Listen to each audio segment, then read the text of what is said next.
Radhe Radhe. Part 1 যেখানে শেষ করেছিলাম সেখান থেকেই পার্ট 2 শুরু করলাম। আর এখানে এই যে পুঁটলি বলসগুলো আমি বসিয়ে দিচ্ছি ব্লাউজের মেন ফেব্রিকের ওপরে।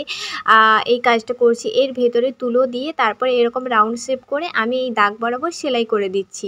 তো তোমরা আশা করি বুঝতে পারলে। এবারে এক্সট্রা যে অংশগুলো রয়েছে সেটা আমি কাটিং করে দিচ্ছি। আর এই ভিডিওটা যদি কেউ ফুল ওয়াচ করতে চাও অবশ্যই কিন্তু ক্যাপশনের ওপরে দেওয়া লিঙ্কে দেখে আসতে পারো।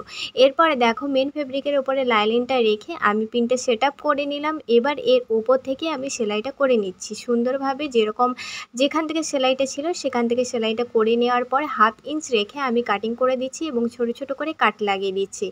এইবারেই তো দেখতে পাবে আসল মজা। যেই ডিজাইনটার জন্য ওয়েট করেছিল, দাঁড়াও। এই যে এখানে দেখো আমি লাইনিংটাকে সোজা করে এর ওপর থেকে চাপ সেলাই দিয়ে দিলাম। চাপ সেলাই দেওয়ার পর এই লাইনিংটাকে ভেতরে করে দেওয়ার পর এই পুঁটলি বলসগুলো বেরিয়ে এলো। তো ডিজাইনটা কেমন লাগলো জানিও। পরের পার্টে দেখা হচ্ছে। রাধে রাধে।